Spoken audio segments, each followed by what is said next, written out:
Today's interview is with Javier Hinojo. Javier is a guy who went to the military for 4 years and then came out and went to work in the service industry and did that for a while, and then ended up flipping real estate after going to a seminar, right? Going to one of those famous seminars and flipped for a while, and then realized that he wanted to be in multifamily, a familiar path that we see a lot of people travel. So Javier is a really fun guy. Really enjoyed talking to him. So you want to stick around for all of that. As always, like and subscribe on Wrestling with Real Estate YouTube channel. Go to the WWRE Podcast and give me a 5-star rating and write me a review. It really does help me build this platform. So I really appreciate if you guys can take the 2 minutes and do that. It really helps me grow and helps me to put consistent, good content out there for you guys. And I'm also looking to speak to as many of you as possible. If you're interested in real estate in whatever capacity that is, if you have any kind of questions from watching these podcasts, or you just any questions in general, or if you just love talking about real estate, I'd love to get to know you, see if there's any way whatsoever I can help you.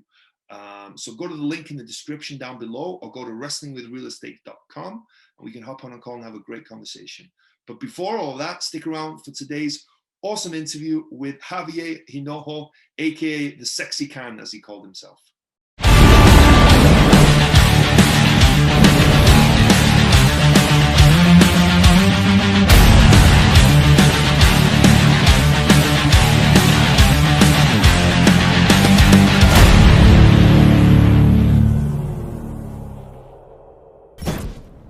Hello and welcome to Wrestling with Real Estate, where we look to chokeslam all your real estate problems. I'm your host, former WWE wrestler and now Cirque du Soleil performer, and of course, multifamily real estate investor, Barri Griffiths. Now today we have Javier Hinojo with us on the call today. I'm very excited to have him here. How was that? Was that pronunciation not too bad? Oh man, that was awesome.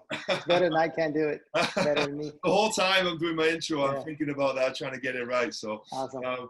Cool. Well, thank you so much, man, for making the time to be here. I know you're extremely busy these days and you're killing it. But before we dive into the conversation, which of course will be a fun one, do you want to give us an idea about your background, what your history is, and what your current focus is? Yeah, for sure. Hey, I've been in real estate for about 5 years. Didn't have real estate experience in the past. A high school push out. Basically, I barely graduated from high school. C student, joined the Army. And after 4 years, you know, I always been an entrepreneur, right? So I had a service company. And actually, exactly 5 years ago, I went to one of those seminars. You paid 30 grand, 40 grand, the Rich Dad Poor Dad seminar. And I got my training, and right away started, you know, flipping houses. And flip houses for about 4 years. And then a year ago, I decided to pretty much quit and sell my single family and just focus on multifamily. Wow, cool. There we go. Yeah. Well, thank you for your service, first and foremost. I always tell people this. I respect the hell out of anyone who's been in the military. I have so, you know, I hold them in the highest regard. Nothing but the utmost respect for them. So thank you so much for your service. What was it, that lack of interest in school and education that sent you to the military? You think what was it? Just you didn't think that you could do anything else, maybe? Or, you know, I don't know. It just man, I just can't sit still, right? Man, if I'm sitting there doing a test, like I don't like to read. I don't know. It just didn't. I don't know. It just wasn't for me. You know, I'm a pretty creative guy. I think I'm pretty smart.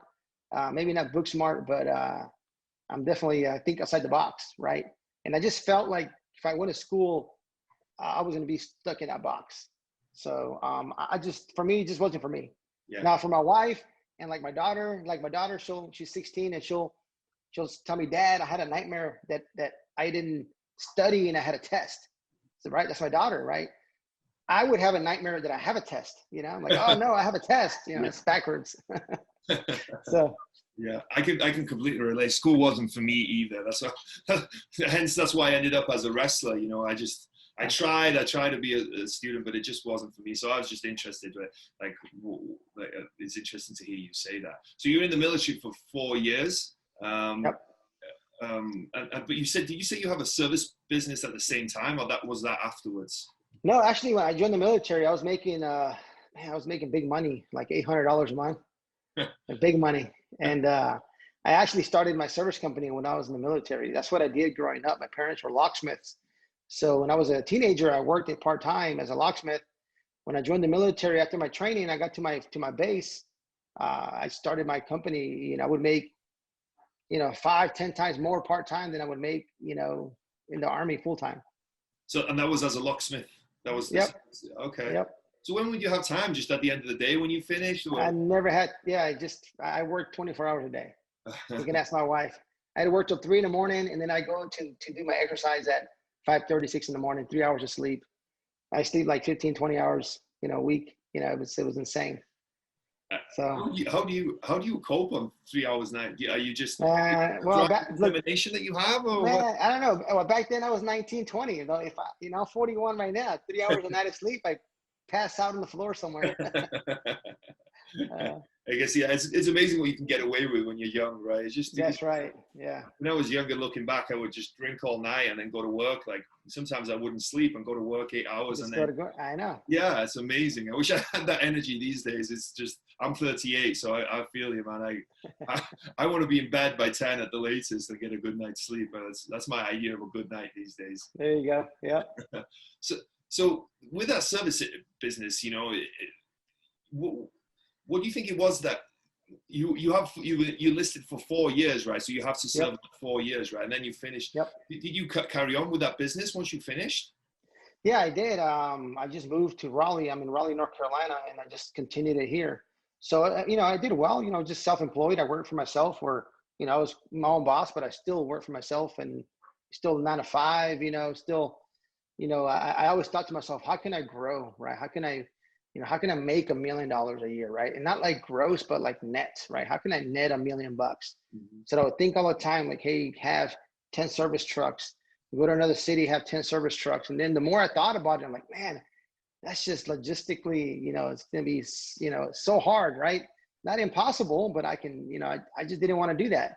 And then I always knew in the back of my mind that real estate was the way to do it, right? Because you'd always hear everywhere like, hey, most millionaires are made, one of the avenues or vehicles is real estate, right? And I just knew in the back of my mind that was something that I had to do. Interesting. And then you signed up for the Rich Dad class. What made you sign up for that then? Some people. Yeah, because my buddy Chris, he invited me. He picked me up too, and he's like, "Hey, it's a 2-hour event. It was like a 3-day event because I don't like to waste my time." So, the first red flag was the fact that he came to my house to pick me up. It was kind of strange. I'm like, why can't I drive myself? Anyways, and I didn't really want to do it. And he's like, "Hey, I'm going to do it. Let's just split it." I'm like, all right. So we went ahead and split it, right? And the rest is history. That's interesting, yeah. So they taught flipping is what they taught in that course? Yeah, they taught everything, like how to wholesale houses, flip houses. You kind of buy a package, right? They have like 12 courses and you buy a package, you get 3, 6, 9, or all 12, right? If you buy all 12, it's like 70 grand or something like that. I don't remember. It's extremely pricey, right? But if you do all the work, it's definitely worth it. Yeah. You do a couple of flips and you make your money back. So. Yeah. But why was it that you think you chose flipping out of all those things? I don't know. Just, it was back in 2015-ish, right? So the market was still kind of going up and you could still find some pretty decent deals on the MLS. So, that's the way we decided to start. Didn't have any money either. So, because my friend Chris, he had just survived stage 4 cancer. Wow. So he had pretty much, spent the last, part of his life, fighting for his life, right? So he didn't, at the end of the day, he had a business and all that and couldn't take care of it, had to help, so he was, he didn't have $1 million in the bank, right? So we had to come up with the money to close on the first property. We got a hard money loan. Didn't know what the heck that was. Didn't know what the closing statement was. We didn't know anything. I was going to ask you how you guys did your first field deal. So you guys went straight to using hard money? Yeah, we got hard money the first time. I think the second time as well, third time as well. And then eventually we started finding private money, people locally. So we worked together for about a year and a half or so. And then we went our separate ways. And, but yeah, after that, we just, I just had a private investors just telling everybody like, hey, I'm flipping houses. Actually, what I would say would be, hey, they asked me, what do you do? I say, hey, look, you know those flipping shows on HGTV? They're like, yeah, I do the exact same thing, right? You know, except for I don't sleep with my contractor, you know, I don't kick through walls. There's no drama. It's just pretty boring, right? But I don't tell them that, right? They say, oh, you're doing that. That's so cool. Because they see it on TV, right? And then I would just ask, hey, if you know anybody, I would actually say like, hey, I know you're well respected, you're well liked, you know, and you're trustworthy. So if you know anybody out there that's complaining about the returns they're making on their money, you know, send it my way because, you know, I'm investing in real estate and I got a lot of projects coming up. That's what I would say. And a lot of the times people will say, well, what's the project? And then I pitch them, right? Whatever I have going on. And then they have money, so they let me borrow money. Or maybe they didn't have money, but that's the way I did it all the time. All the time. What did your deals look like back then? What were you buying for them? What, you know, roughly? I know you did a lot of deals, but early on, say, yeah. What were you buying them for? What kind of? Yeah, I mean, here in Raleigh, North Carolina, you could buy a house for, you know, well, in Durham back then, you know, maybe 50K, 70K, put 50K in it. You're making about 20 to 40K a flip, right? So on average, say $27,000, $30,000 per flip. Sometimes it was less, sometimes it was more, but on average, right? So the highest price point really was for resale was maybe 400, right? Kind of like anywhere from like the 180 to 400 mark, more conservatively everywhere around the mid 200s. So it's a decent market, yeah, right? It's affordable, so we're able to flip them pretty quick. Yeah, and then how much were you paying? Were you paying crazy rates for that hard money to start off with? Yeah, I mean, yeah, I would pay 3 points up front, and then I would pay like 12% interest. You know, I mean, whatever, right? But I had to get a good deal. Mm-hmm. If I got a good deal, didn't matter, right? I'll pay 30% interest. Yeah. If I only need it for 3 months, right? So, and if I'm going to make 30K, right, and I'm going to pay somebody 30% interest, and I'm still making 30K, and I don't have to use any of my money. For me, the return is unlimited, right? It's not a, you know, because eventually my private lenders will let me borrow 100% of the purchase and 100% of the rehab. But I guess you didn't start out there. What kind of LTV were you getting? At the beginning, yeah, it was usually like, you know, like 70%, you know, somewhere about 70% of the total project, or 70% plus 100% rehab. So you always had to come up with, you know, 30 to 45K down payment. And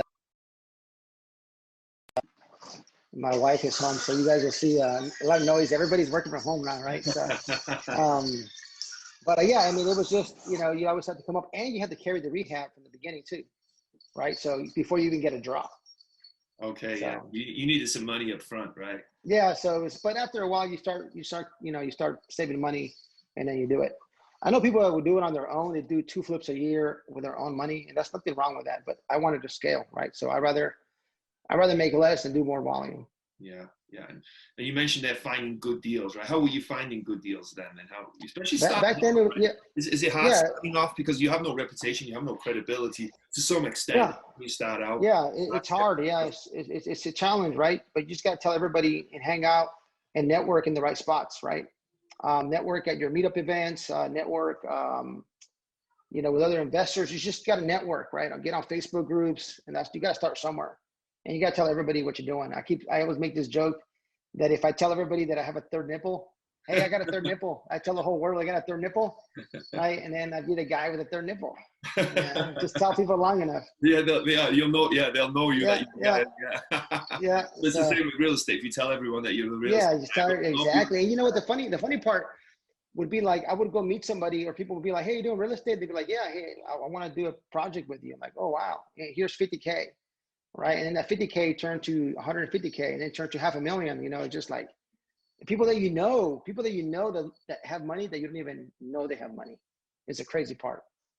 So yeah, I always say it's like most people want to be in real estate, right? They might not want to be in it in themselves and do the work themselves, but if you start talking to people about real estate, they're like, "Oh, real estate's cool. I wish I could invest in real estate." Well, it turns out you actually can, right? Yeah, you can. Yeah. It's really interesting. Yeah, and I did that for about 4 years, and then I kind of saw the light where I said, "Man, I can't do single family if I really want to scale. The way to go is just doing commercial, right? Multifamily or just commercial real estate." And that's the big projects, you know. Yeah. Well, So during that 4 years when you were flipping, did you keep any as rentals, or did you sell them all? Did you keep any? yeah, for the most part, we were just flipping everything, right? And there were some, there's some you can buy, I buy a 50K, put 20K, they're worth 80, right? So I got all my money back and a little bit extra. So yeah, just a little bit of both, but mostly flipping. Okay. And then Mostly flipping. And I'm guessing, what was it, a case of that then, flipping is a full-time job, right? Every time you sell a property, you have to start over again, right? It's like every 3 months you probably multiple projects, and I've never really done too many flips myself, but I imagine it's quite stressful, right? On your It's okay. Yeah. Well, yeah. I mean, I'm like I said before, I don't know if I mentioned, I'm 24 years old, but I look like, but I look like I'm 41 because I used to flip houses. That's all due to this, the flipping, yeah. Yeah. Cool. But what made you decide to go commercial? I know you said that it was. Yeah. So I'll tell you what it was. So 2 years ago, I was at Las Vegas at the Rich Dad Poor Dad. They have a symposium every year, the biggest one. They have 1,000 people there, and they hand out a Hall of Fame award, right? Anywhere from like 5 to 7 students every year. They hang out. They give out the Hall of Fame award, and I was one of the inductees, right? So I was very, I was blessed to be one of them. And there was my buddy there that we became friends. His name's Tim.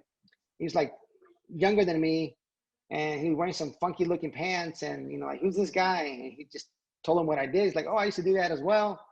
And he just told me, hey, just buy one apartment, it'll change the rest of your life. That's what he told me, right? And it stuck to me. And then it still took me a year to process that. And then I started running the numbers, and I'm like, oh man, it's not even close, right? It's not even close. And then I said, okay, let's start buying apartments. So then last year, I just told everybody, I'm buying apartments, I'm buying multifamily, I'm doing commercial, right? I got the third nipple, right? And then now I'm buying apartments, right?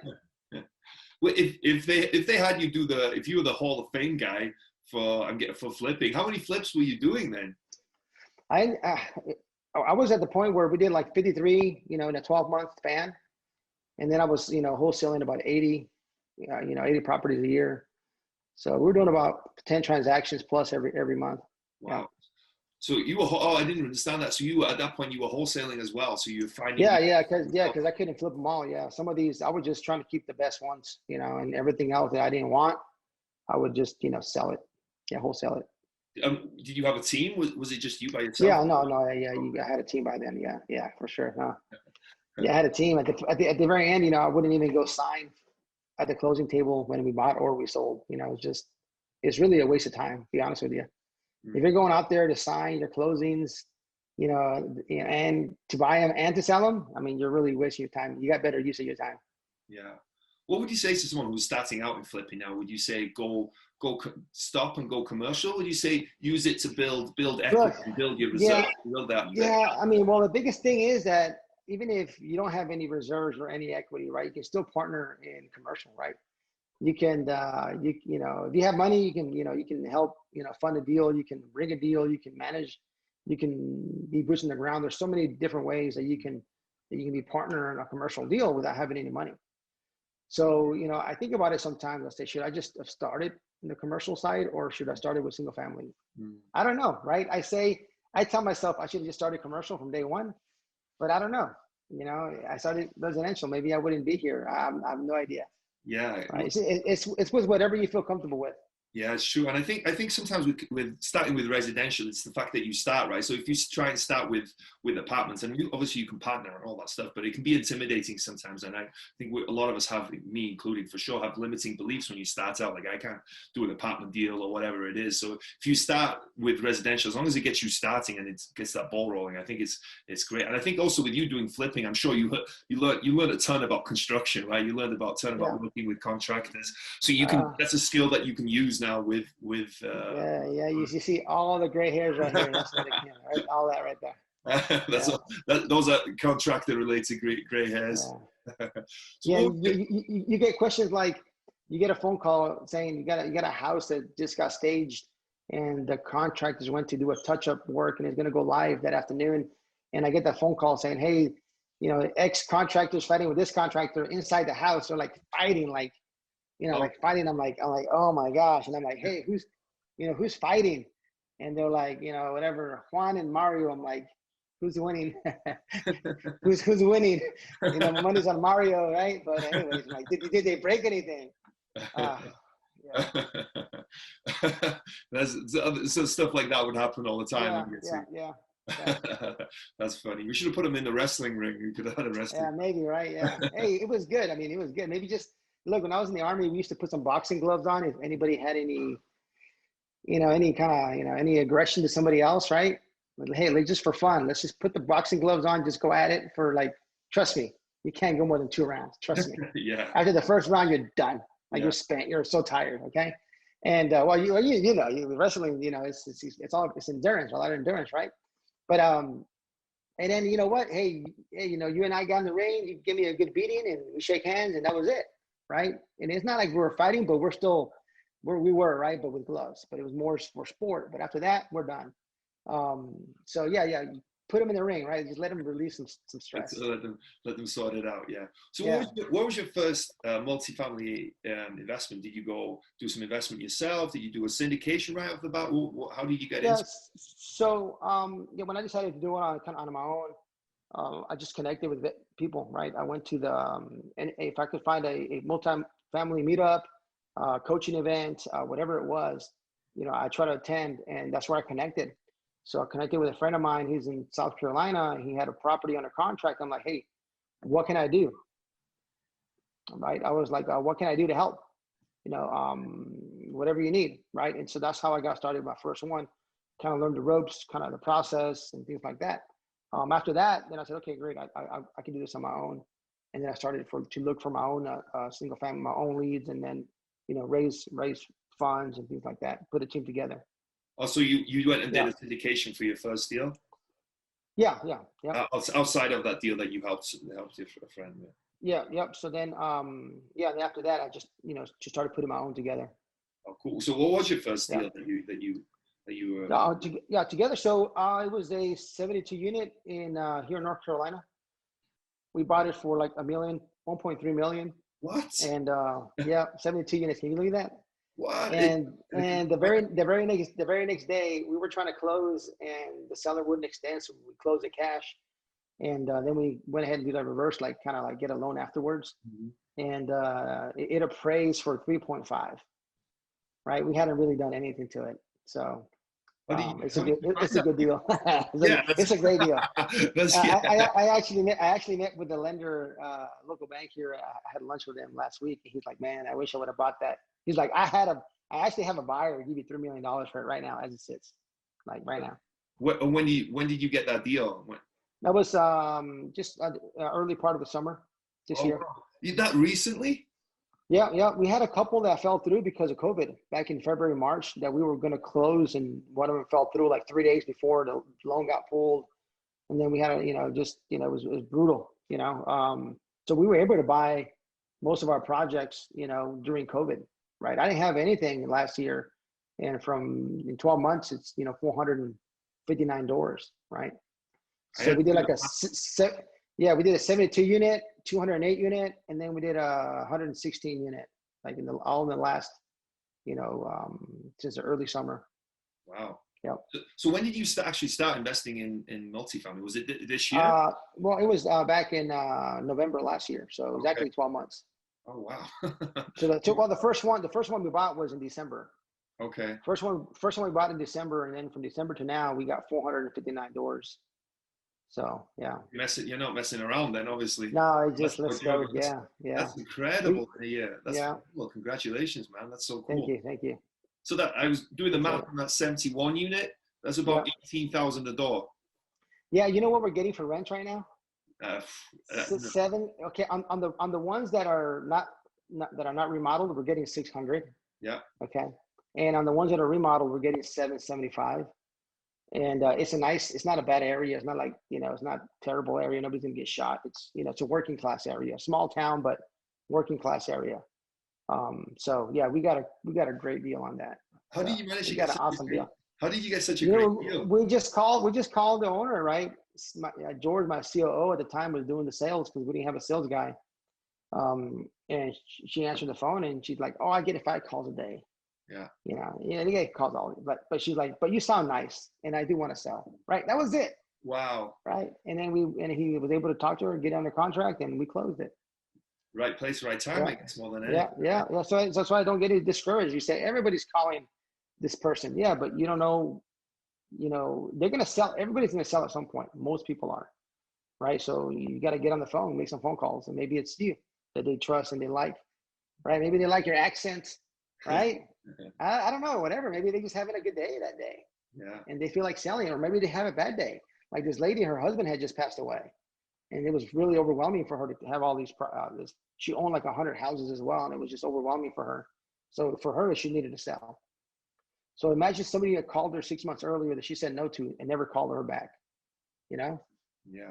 You got to be persistent. That's one thing. If I could teach one thing, would be persistence. Yeah. So you guys are, the way you guys are finding deals is through direct calling, cold calling a lot of the owners more than for the most part. We try to deal with brokers. Right now we got two not contracts, but offers out, LOIs through brokers. I mean, we're pretty darn close. We're like in the top 2 or 3 offers. But most of the time, I mean, everything that we've done has been direct to seller, not really through brokers. The bigger ones come through brokers, which are nice.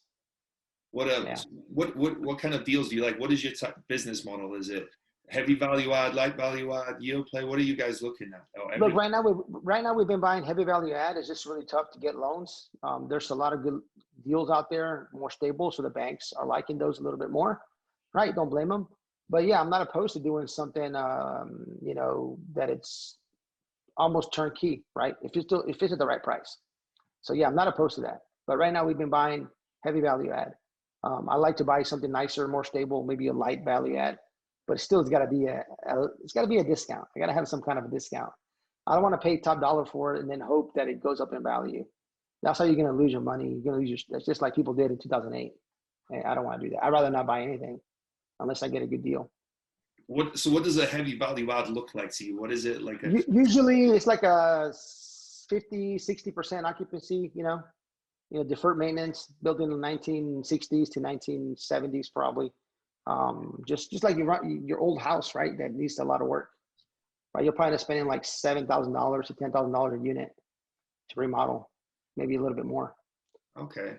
So it's not too crazy then. It's not 20,000 a unit or anything like that. But I don't know if I want to do like total gut jobs, a 20K unit. I don't know if I want to do that. Not right now. Yeah, unless it's like a killer deal, but still, I'll still think about it. So you guys have grown to, what do you say, 450 units in a year? Yeah, 459. Yeah. Who's part of your team? You say we a few times. Yeah, so I got a partner. His name's Moo. He's out in Houston. And then so now we got we have our COO, and then we have a director of acquisition. Everybody's full time. I got some people on the phone. I got a sales supervisor. I got an IT guy. We got a bookkeeper. I got a marketing person, and then assistant marketing person. So that's our team. Oh. And a disposition. Somebody does dispositions. Anything that we don't want to buy or doesn't fit our box, she'll sell it to other investors. Okay, so I think it's wholesale them then in a way. So yeah. There's some stuff like we got like a 20 unit. I'm not gonna buy 20 units, too small. But there's people out there who's gonna buy 20 units all day long. So we'll sell them the contract. Oh, nice. So that's another stream of income for you guys. Yeah, for sure. Yeah. So I think it's 15 people in a team right now. I don't know, 13 to 15. You have 2 guys doing the marketing. What kind of marketing do? Is that sending yellow letters? Is it? So they do a little bit more. They do a little bit different, right? Like they help me run the Facebook group. We send emails out. Social media. That's kind of more of the marketing that they do. A lot more social media. We've really been wanted to do more presence in social media. Like I started the Facebook group, right? It's been like a month, got 1,200 people in there already. We want to get to 3,000 by the end of the year, and then 30,000 next year. That's a huge number, but I need help to get it there. I can't do it all on my own. So they do a lot of social media marketing and things like that. So got a lot of ideas that slowly got to get. Everything goes too slow for me. Everything goes too slow, but that's okay. You want it yesterday? Yeah, I wanted that yesterday. Yeah. Hey, what's the name of for anyone listening, what's the name of your Facebook group? So that if they're interested in joining it. $1 billion multifamily and commercial real estate. That's cool. Why did you come up with $1 billion thing? Is that one of your goals or something? Or yeah, for sure. Yeah. So I said, hey, look, 10 years, $1 billion in assets. I said, okay, let's reverse engineer it. First year we had to buy 34 million, right? I missed it. We bought 27, right? Okay. You know, I'm not going to cry. I'm not going to lose my sleep over that. Right. And next year we got to buy 74 million next year. Right. So 2021. And we've already got the whole plan for that. So yeah, I mean, just sound like a good number. You know, it's just a number, something to hit, right? If we hit 1.5 billion, great.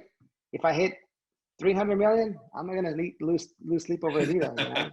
Yeah, you'll be okay, I'm guessing. Yeah. Yeah, I'll be just fine. Yeah. So, but yeah, billion is the goal, right? We just set up the systems and processes and networking, and there's just so much that goes behind, behind the curtain that needs to happen. But we'll definitely do 74 million. I got no doubt. I mean, just on the stuff that we have right now under contract, if we happen to close everything that we have in the contract, we already would buy like $50 million in January or February, right? And the goal is 72 or 74 for 2021. Wow. So I mean, yeah, we just got to keep busy, right? Got to keep making offers, keep networking, and the deals will come in, they'll flow. Yeah. That's incredible. Wow. I love talking to people like yourself. It's so inspiring, right? It just makes you want to go bigger and do more. It's so cool to hear that. So you said you guys bought in a year about $27 million worth of real estate, right? I'm guessing that's coming out of your own bank account, right? I'm guessing you've got a lot of investors that work with you. Yeah, we do. Yeah. Do you know how many and where are you finding them? Yeah, for sure. So it just depends on the project, right? We usually, raise like 100K per unit, right? And like say we bought a mobile home park and we raised like $1 million, right? So we sold 10 units and then we give away some equity and we give some preferred interest, it just depends on the deals. Just say it's 10%, right? They make 10% on their money, plus they get a piece of the equity. And then whenever we refinance out, they get the money back and they still keep part of the equity, right? So, we don't want to sell. I don't want to have to sell to make the returns. I want to be able to buy a good deal to where we can refinance and keep the property, right? Because then that's long-term wealth, right? So, but you can't do that in all properties, right? Some properties you're going to have to sell to make those returns, and I'm okay with that. But the main goal is not to sell. But if you buy it at a good enough price, you have a lot of options. You can sell it, you can refinance it, right? I love different exit strategies. So, right now, how many investors do we have right now? We raised $4.5 million this year. Yeah. So at least 50, I would say at least 50. And we already have a few right now that every project that we have, they already committed 100K, right? So every project that we have, we'll have like 200 or 300K already committed, right? Like, hey, every deal, I got 100K in this, so they want to diversify across, maybe 10 deals. And we're always raising more. Yeah, we're always raising. We're always connecting with investors, networking. And it's all about timing, right? Because, right, you can call me for some money. I'm like, hey, my money's tied up till February, and you're closing in December, right? And then I get money in February, and then I call you, hey, I got 100K. You're like, I don't have any deals. Like, dang. And then in May you have a deal. You call me back, like, hey, I just put it away in April. It's like I give it. It's like you got to get the right timing, right, with the investors. So you gotta have a good network for sure, because not every investor will be able to invest with you at the time that you need it, because the money could be stuck placed somewhere else. So you guys do 100K minimums? For the most part, yeah. Wow. That's for the most part. And you guys must be giving them great returns for them to already commit to another deal before you even show them. Why they must really believe in you guys and believe in what you guys do. Yeah, so it's all about the project, and then it's about the team, right? Everybody's a little different. So for me, if anybody brought a deal to me and I was going to be a passive investor, I look at the deal and then I see who's running the deal, right? After a while, right, you just, at the end of the day, you get comfortable with some operators, and as long as they have a deal, you're like, yeah, okay, it should be good, just because they have a good track record. Yeah. So, right, that's the goal. And how do you set it up for the investors? You talked a little bit about it, but what you guys give a preferred return, and then you guys give equity split. Equity. So how does that, what does that look like, if you don't mind me Yeah, asking? so it just depends on the project, right? So there's different kinds of splits that you do. You got your traditional syndication where the investors get like say 80% of the whole project, and the guys that put it together, the general partners, get 20% of the project, right? And then you got to sell it in 3 to 5 years, so everybody makes their return, right? They'll make 10%, 12%, 8%. I don't know, whatever the number is. Say it's 12% cash on cash return, and they'll get like a 17, 18% internal rate of return, right? Which is an overall return, right? So that's usually kind of the numbers everybody looks for. We try to beat those if we can. We like to, but we don't really know till we sell the property, right? But if you make a good enough purchase price, you'll be able to give, 13 or 15% cash on cash, and 30% internal rate of return, right? The overall return of the project. Wow. If everything goes well. Yeah. So those numbers sound good. With those kind of numbers, yeah. it's not going to hard to find investors, right? You can yeah. I mean, you got a good project, but you still always have to be, networking, talking to people. Hey, I'm raising money, or not raising money, but it's kind of hard to. I just can't meet somebody and ask him for money. It doesn't work that way either. You can get in trouble. Yeah. So there's so many laws and rules and regulations you got to follow when you're going to raise money too. So you guys don't do a preferred return; you just do a straight equity split, or does it? Yeah. Well, no, you can structure it any way, right? So it just depends on the project. So I'll do if it's a good enough deal, I'll do a pref return, right? Because it's just nicer for the investor, right? We're like, hey, you're going to get 10% of your money plus equity, right? And well, let me here's the deal right here. Here are the numbers, right? And then verified by the bank that's going to give us the loan. So like, hey, this is our numbers. These are the bank's numbers that are actually going to give us the loan, right? They agree with our numbers. So, kind of gets verified 2 different ways. Yeah. And is a preferred return easier to sell to investors than you think? Oh, yeah, for sure. Oh, yeah, I think so. I mean, if you're already going to start getting it, a lot of the syndications that you do, the investors don't make money for the first couple of years, right? They might not make any money because there's a lot of fees up front from the general partners. Or you're trying to stabilize it, and you're trying to stabilize the asset, right? Maybe there's no cash flow, changing management, doing some turnover, but there's no cash flow. And then year 3, you get some cash flow. Maybe you sell in year 4, and you make a few $1 million, and you split it all up to everybody. Now they made the returns on their money, right? Now they made their 10% on their money, 8%, 12% on their money, and their internal rate of return, plus all the tax benefits. Oh man, there's so many tax benefits. Yeah, the tax. Oh yeah. Cool. What are you guys? Are you doing a 506B, 506C? What are you guys using, or does it again? Yeah, 506B or 506C just depends, right? It just depends. So 506B, right? It's just people you have a relationship with, and 506C is basically accredited investors. You gotta be, gotta make over 200K a year, have like $1 million worth of assets, not including your house, just to be accredited, something like that. Yeah. Do you have a preference which one to use, or does it again depend? I mean, we haven't done a 506C, right, with accredited investors, but most of our investors are accredited, so, but there's some that just have like 100K or, 150K in their IRA, and they just want to put it somewhere. So, if they're not accredited, they wouldn't be able to invest with us. Yeah. I'd be interested. What is your elevator pitch when you meet someone? How does that go? My elevator pitch? Yeah. Do you have one when you speak? You said you tell everyone about real estate, but yeah. What do you say out of interest? Look, so I can feel it. Yeah, you always do like you always do the Ford method. I don't know if you ever heard of it. FORD, right? Family, occupation, recreation, right? And like your dreams, kind of, right? Hey, you married, hey, your kid, whatever, right? What do you do for work, right? And hey, what do you do for fun? Hey, what are your dreams, right? You just keep, it's basically that's the pattern that I always follow. Yeah. And eventually you start talking about real estate, right? They eventually going to ask you just out of courtesy, right? If I ask you about your family, if you're married, you're going to ask me, right? Oh, you're married, you have any kids? Yeah. Well, what do you do for work?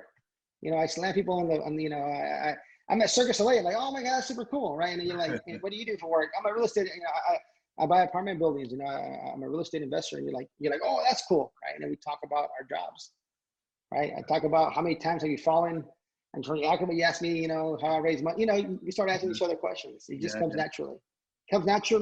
And it doesn't sound like a pitch. Yeah. Right? It doesn't sound like I'm asking for money.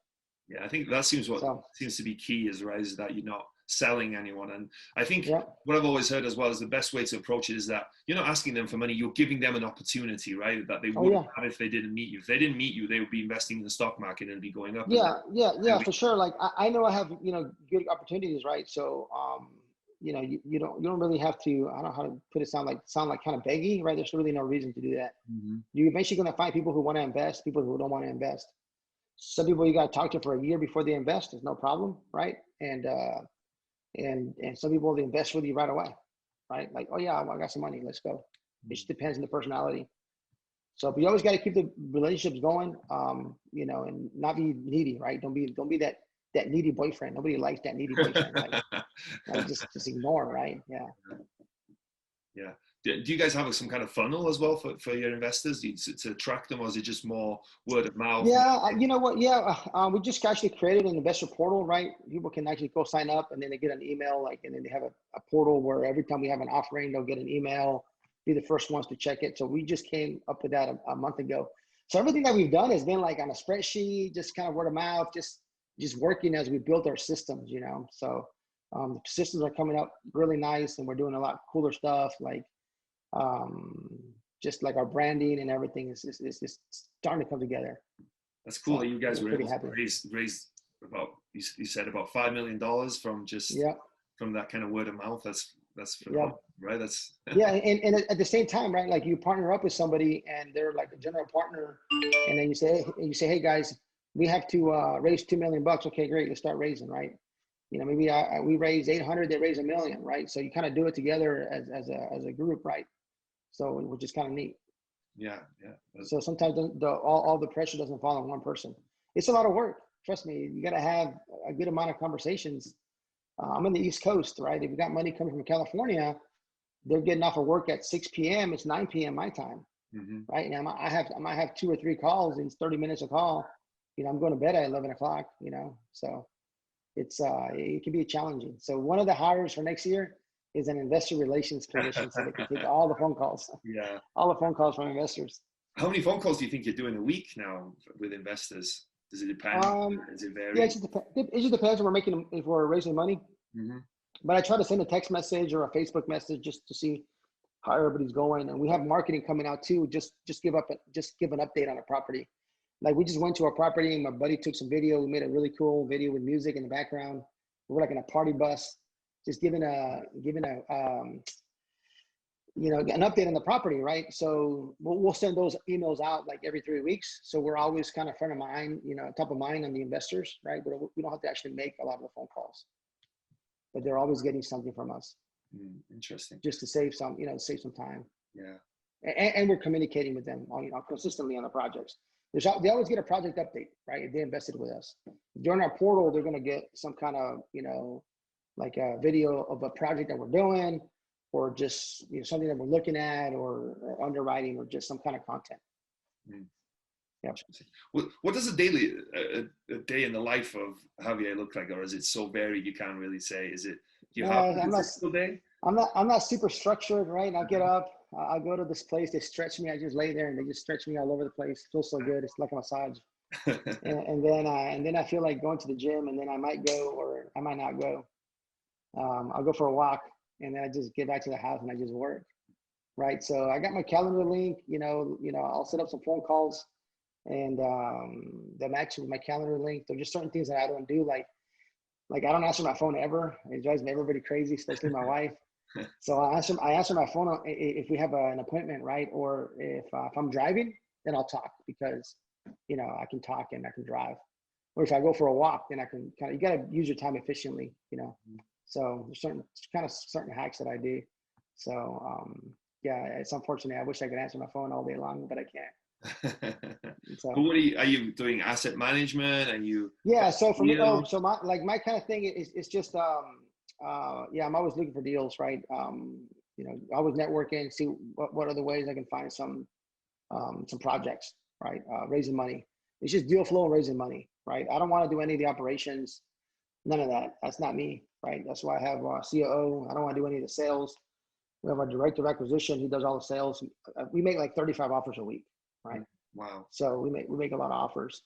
And then the sales supervisor in charge of the sales, And right now I'm kind of supervising the marketing side, but I can't wait until I don't do that. I'm the laziest person in the world. I don't want to do anything. If I can outsource even arguing with my wife, I would do it. So yeah.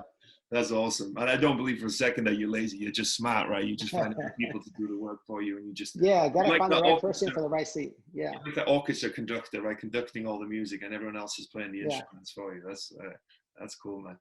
You gotta have the right team, though. Yeah, 100%, right? You gotta have people that you trust and like, and that who they're supposed to. What's this might be a tough question, but I'd be interested. What's your favorite deal that you've done so far? Do you have a favorite or one that sticks out that you really like? Or a favorite that sticks out, I would say. I like the one in North Carolina just because it appraised for $3.5 million. Right, that's super nice, and I really like that one.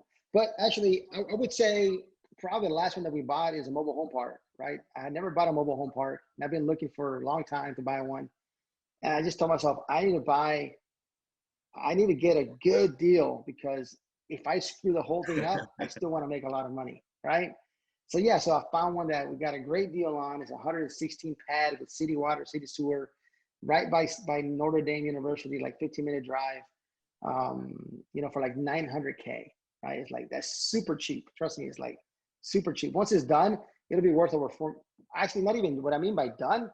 Basically, I mean, like, take the old trailers out, put the new tenants in, put some trailers in there that we don't own any of the trailers. Take about 2 years.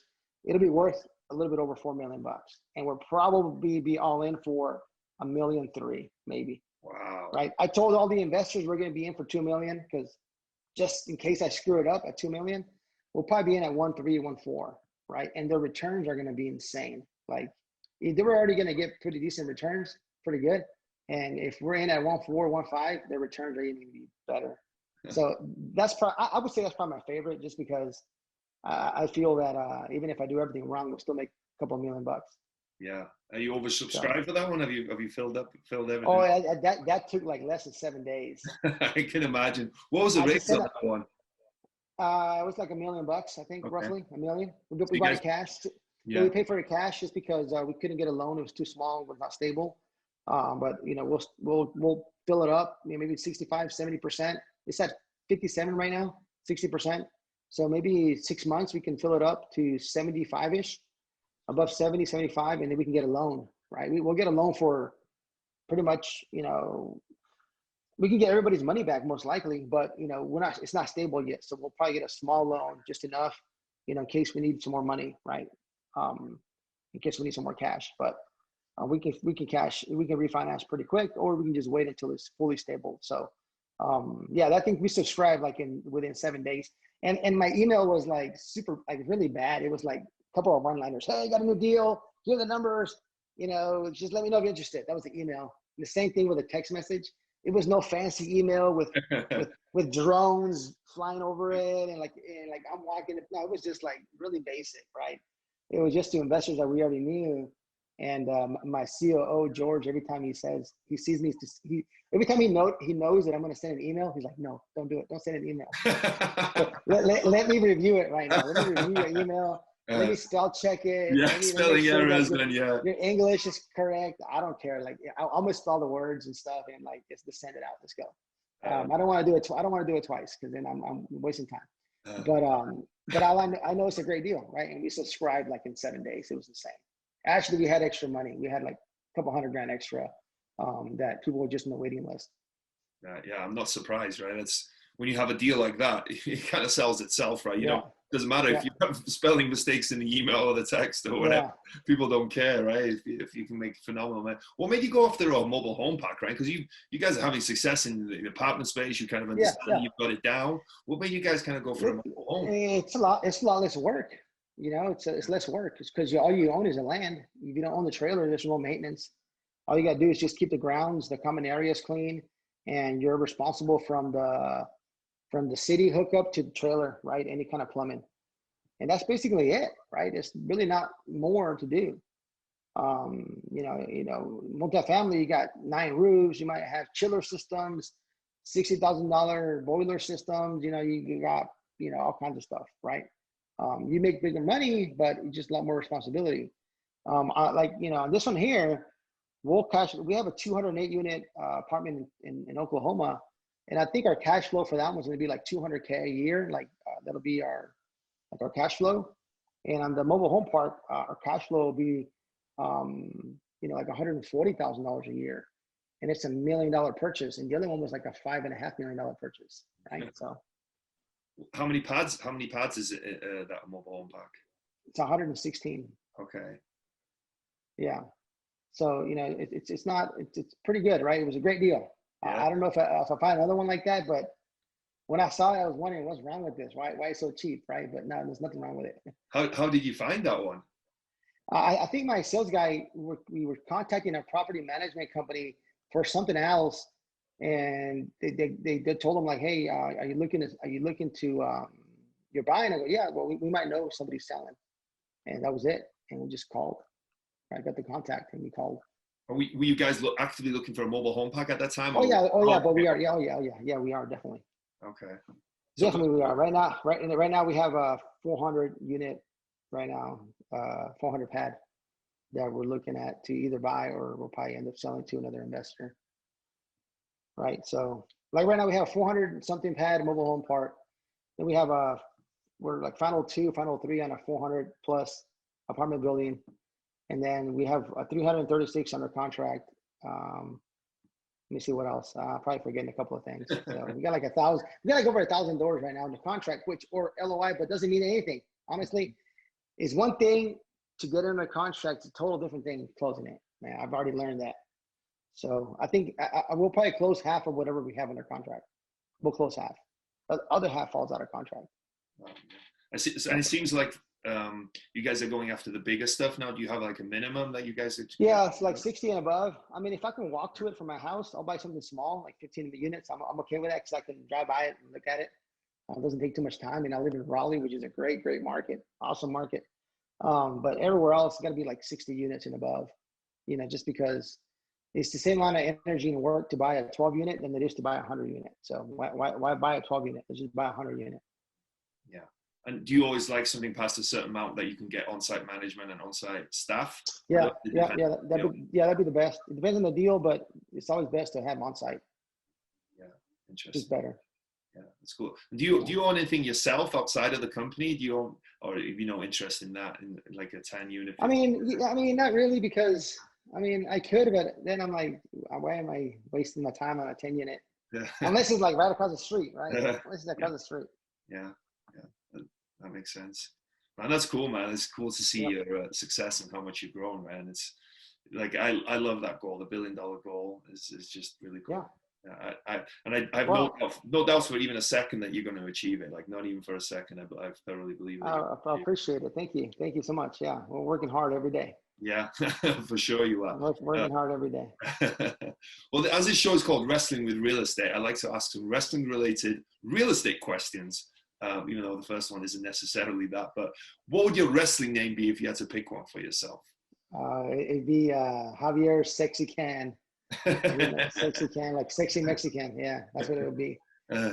Sexy Can, I love that. I can see you. I can see you strutting yourself into the ring with some fancy clothes, fancy outfit for sure. Oh yeah, man! I have a big old sombrero, and like some boots and stuff. Oh yeah. So every wrestler has a special move, right? Something that they're good at doing, and it ends the match, right? Once they hit that move, it's lights out. So what is your special move in real estate, do you think? So I like getting a great purchase price. If I can get a great purchase price from the beginning, I think that's the best move. Just because it gives you so many exit strategies, right? You can turn right around and sell your contract. Heck, you can buy it and put it for sale on the open market, with a broker. Or when you stabilize it, the market changes. Maybe you can drop the price and sell it before anybody else. You can refinance, get your money back. You can do a lot of different stuff. So for me, I think the best move is definitely buying at a good purchase price. Yeah, definitely, especially what you're buying as well, right? That's no joke. Do you think you have do you have good negotiation skills, do you think, or is it more just being in front of people and my wife's a better negotiator than I am. I'm not the best negotiator, but at the same time, right, that's why I hired a director of acquisitions, right? We make sure he he's a good negotiator, and he doesn't get his feelings hurt if somebody wants, $10 million and he offers them, 4.5, right? It's just whatever, right? That's just his job. Yeah. So I would say, my partner is a better negotiator, and my director of acquisition is a better negotiator. So I don't have to be, because that's not my role. But if I had to, yeah, I mean, I could negotiate. I'm just too nice. Yeah. I believe that. What's been the biggest body slam you've taken in your investing career, you think? Oh man, a few years ago, I bought 2 properties that were like money pits. I learned so much from them, and I had to close. I lost money. I had to stroke a check for like 40, 50 grand on one, and then turn around and stroke another check for like 50, 60 grand, all within like a 2-week period. Oh, that was brutal. So anyways, lost like 100K on two properties. Yeah. Do you think you could, looking back, is there anything you could have done differently, you think? Oh, yeah, not buy them. No, I tell you what. So it was one that had the split foyer. Basically, when you walk in, you have the little landing strip, and you go up and you go down, right? Mm-hmm. I didn't really know that those houses suck. Like, they're not good here in North Carolina. Nobody wants them. So my comps were way off. Mm-hmm. I mean, my comps were like $40,000 off. Mm-hmm. I mean, I was like, holy, I didn't know. And it just, that sucked. And the other one was a big house, right? I bought a house that was like 5,000 square feet. It was like a nice, luxury neighborhood where, I figured I could sell it for like $700,000-800,000. I thought it was like 6,500 square feet.